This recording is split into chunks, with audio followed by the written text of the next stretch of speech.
Every time you fall in love with someone, you feel insane, excited, happy.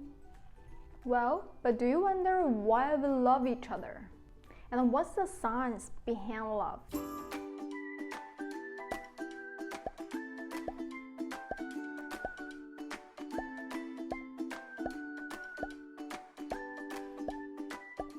Hi, I'm Miss Y. No matter who you are, no matter who you fall in love with, the biological experience on you can't exist without such keywords. Too many.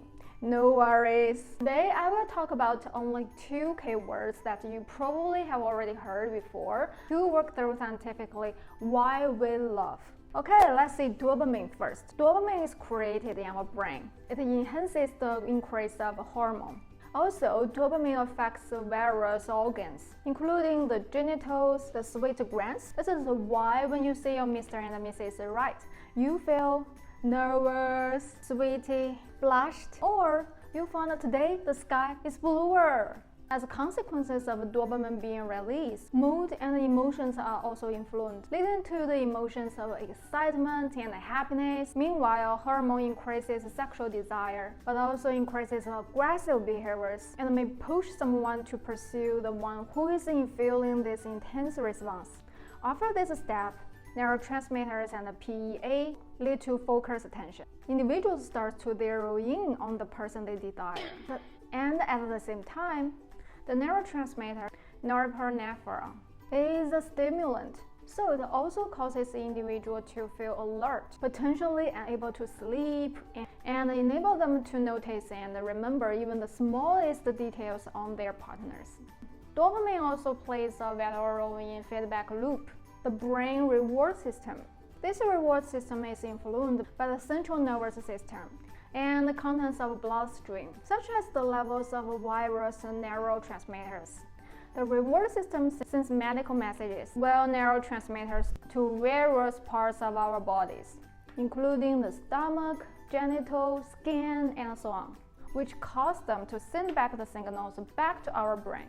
In short, whatever you talk with each other with sweet words, or kiss each other, or have wonderful sex, if any stimulation feels good, for example, then the reward system receives this information and causes one to seek more of what was pleasurable. And the positive reactions between you and your lover will deepen such a process. By scanning fMRI, scientists have proved this reward system's activation and stimulation. On the other hand, if your love signal receives no reply, and for many times, naturally, the one who is chasing on you may be easily stopped in terms of non-reward. So this reward and appreciable mechanism in love process can derive several love formulas. Love formula 1: full efforts from only one side, usually resulting in a rewarding result. If you find, oh no, my life partner makes efforts for years even if I don't express my love to him or her. If so, you fool, please cherish this angel who has overcome the biological reactions behind him or her to love you. Love formula 2: if you found heartbroken in a relationship, probably you get not enough reward from what you expected or you should gain. Okay, let's see another biochemistry, oxytocin. Like dopamine, oxytocin is also created in our brains and released large quantities during sex, breastfeeding, and childbirth. Oxy's role as a bonding hormone appears to help to reinforce positive feelings we already feel towards the people we love.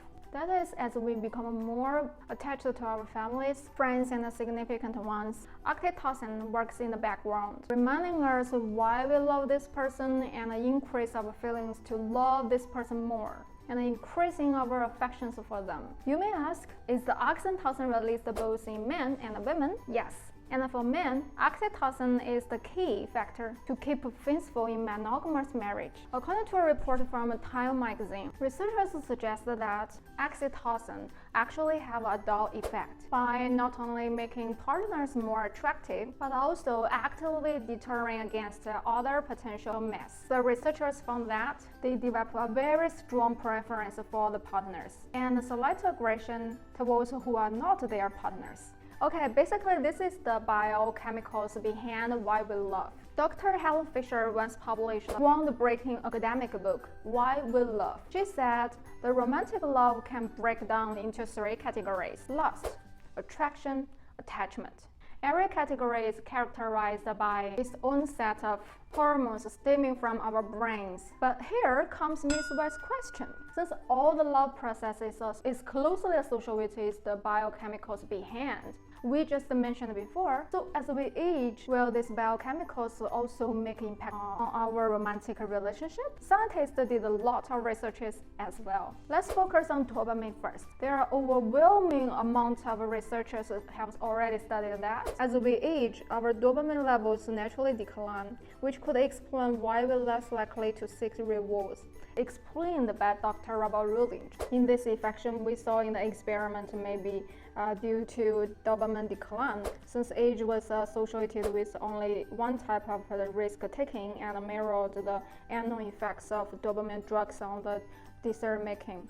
Elder people were not more risk averse overall, and they didn't make more mistakes than young people did. Elder people were simply less attracted to big rewards, and this made them less willing to take risks to try to get them. Okay, this phenomenon is like you order and consume something regularly, maybe every day, every month, or every year. But as you age, retailer store tells you, sorry, the products you bought for years have been out of line. What about next year? Out of line. Also, this can explain another love formula. As time flies, romantic love turns into family bonding love. Compared with dopamine, scientists seems not so interested in oxytocin. From the limited researches, such as the journal Gerontology, oxytocin is profoundly involved in parenting and in bonding their lives. It's highly likely the oxytocin plays a very role in grandparenting and bonding between grandparents and grandchildren as well. However, results maintained with young adults may not directly applicable to elder individuals in yet another type of relationship. So if we respect our bio nature, actually it's very natural, to just follow the decline of the excitement in romantic love if you get married for years. If not your better half no longer love you anymore or something like that, it's only the decline of dopamine and maybe oxytocin. So what we should do is just to our attitude on this. It's like we just have to adjust our attitude on increasing wrinkles on our faces as we age. But all these biochemicals wouldn't mean the romantic love not great as you imagine or you believed as before. Instead, it is the best evidence, to prove our love. For instance, your better half has become paralyzed sadly, incapable of talking, eating, standing, walking, as what we usually do. So in this case, how could you improve this person once loved you? Well, actually by scan fMRI, even if he or she is just laying on the bed without any emotions and with closed eyes, as long as you talk your love stories before, actually some zoo in his or her brain will be lit up. See, this is the best evidence. Because of love.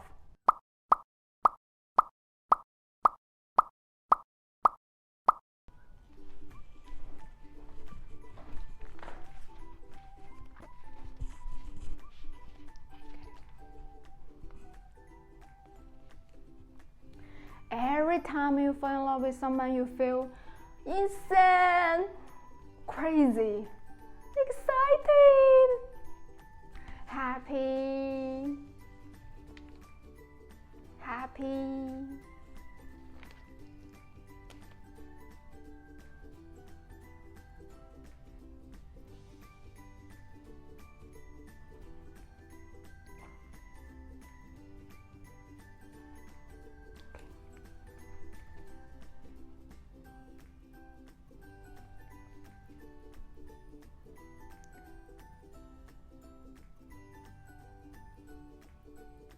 Well, but do you wonder why we love?